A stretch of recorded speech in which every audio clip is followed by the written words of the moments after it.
Assalamualaikum warahmatullahi wabarakatuh. Salam sehat selalu anak-anakku yang soleh dan solehah. Hari ini kita akan belajar pendidikan agama Islam Budi Pekerti, pelajaran kelas 5 semester 1 dengan tema Cita-citaku menjadi anak soleh, dengan subtema indahnya saling menghargai. Sebelum kita mulai pelajaran hari ini, marilah kita berdoa terlebih dahulu. Bismillahirrahmanirrahim. Rabbi zidni ilma warzuqni fahma. Lanjutkan anak-anakku. Pelajaran 3, indahnya saling menghargai. Semua manusia di dunia ini bermula dari Nabi Adam alaihissalam. Kemudian manusia berkembang, di antaranya adalah kita. Allah Subhanahu wa Ta'ala menciptakan manusia itu berbagai macam bentuk dan warna. Ada yang putih, ada yang hitam, ada yang tinggi, ada yang rendah, ada yang berambut lurus, dan ada yang berambut keriting, dan terlihat tidak ada yang serupa. Demikian pula kehidupan manusia, ada yang kaya dan juga ada yang miskin. Bangsa Indonesia misalnya terdiri dari beragam suku, agama, dan adat istiadat. Lalu bagaimana kita hidup di tengah-tengah keberagaman itu anak-anak? Tentu saja kita harus saling hidup menghargai. Perhatikan anak-anakku, ini adalah salah satu contoh gambar indahnya saling menghargai. Gambar tersebut yaitu mencerminkan anak yang sedang bermusyawarah. Nah, dari contoh indahnya saling menghargai, diantaranya yaitu yang pertama, menghargai pendapat orang lain. Dimana saja ketika kita mengadakan musyawarah, biasanya banyak yang berpendapat. Dari beberapa pendapat tersebut harus kita hargai, kemudian kita simpulkan mana yang terbaik dari beberapa pendapat tersebut untuk dipakai bersama. Contoh yang kedua yaitu menghargai perbedaan pendapat. Perbedaan pendapat tidak boleh menyebabkan pertengkaran atau permusuhan, karena setiap pendapat harus didengarkan dan dihargai. Kita tidak boleh menyalahkan pendapat orang lain. Perbedaan pendapat harus dimusyawarahkan untuk mencapai sebuah keputusan bersama. Pendapat yang paling baik itulah yang menjadi pilihan bersama. Contoh selanjutnya indahnya saling menghargai yaitu menghargai pendirian orang lain. Di dalam agama Islam terdapat sedikit perbedaan dalam beribadah. Misalnya dalam ibadah sholat subuh ada yang melakukan doa kunut dan ada yang tidak melakukannya. Semua itu tergantung pada pendirian masing-masing. Pendirian inilah yang harus kita hargai, karena semua ada tuntunannya. Yang terpenting adalah dilaksanakannya sholat subuh sesuai dengan tuntunan Islam yang diyakininya. Mereka yang berkunut dan tidak berkunut tetap saja sah sholatnya. Dengan saling menghargai, hidup kita dalam bermasyarakat menjadi mudah. Persatuan dan kesatuan juga dapat kita bina dengan baik.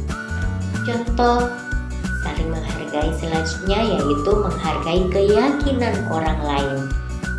Dalam agama Islam mengajarkan agar kita berbuat baik kepada orang lain, walaupun orang tersebut beda keyakinannya dengan kita. Sikap saling menghargai agama dan keyakinan orang lain disebut toleransi. Toleransi umat beragama hanyalah saling menghormati dan tidak mengganggu pemeluk agama lain dalam beribadah. Tidak boleh ada kerjasama dalam ibadah. Kita hanya diperbolehkan kerjasama dengan orang-orang kafir dalam hal urusan dunia. Bagaimana caranya anak-anak menghargai pendapat orang lain? Yaitu yang pertama, mendengarkan pendapat orang lain. Saat teman kita berbicara, kita harus menyimaknya. Perhatikan setiap ucapannya dengan cermat agar kita bisa paham maksud dari pendapatnya tersebut. Setelah memahami, barulah kita boleh menanggapi pendapatnya. Jangan memotong pembicaraan teman sebelum dia selesai berbicara. Cara menghargai pendapat orang lain yang kedua yaitu tidak menyalahkan pendapat orang lain. Sikap menyalahkan pendapat orang lain harus dihindari. Kenapa anak-anak? Karena hal ini akan menyebabkan pertentangan pendapat. Dalam musyawarah, semua peserta dianggap keluarga sehingga masing-masing peserta harus saling menghormati. Semua pendapat harus didiskusikan meskipun semua pendapat tidak disetujui. Caranya pun tidak dengan menyalahkan pendapat orang lain. Cara menghargai pendapat orang lain yang selanjutnya yaitu menyanggah pendapat dengan santun.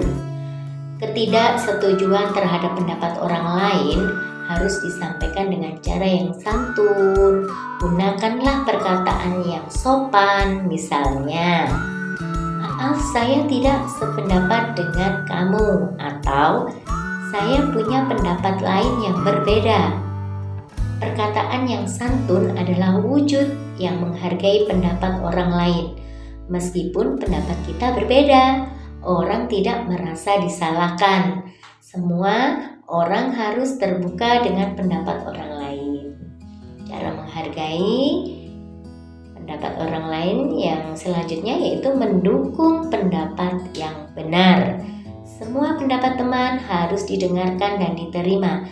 Namun, pendapat yang dipilih menjadi keputusan bersama. Keputusan bersama adalah yang paling benar.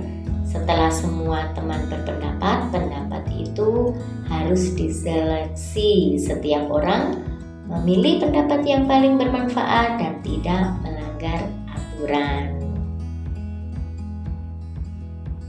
Kemudian,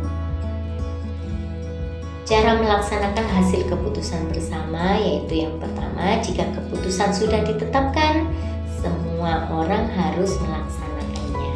Kita tidak boleh mengingkari hasil musyawarah meskipun pendapat kita tidak dipilih. Keputusan musyawarah harus dijalankan. Ini bagian dari menghargai pendapat orang lain. Semua orang harus rela dan bersungguh-sungguh menerima keputusan bersama.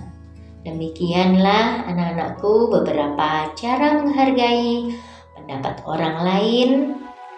Biasakanlah menghargai pendapat teman agar dia juga menghargai pendapat kita. Jika semua orang saling menghargai, musyawarah akan berlangsung damai dan menghasilkan sebuah keputusan yang sangat bermanfaat bagi semuanya. Alhamdulillah anak-anak, pelajaran hari ini telah selesai.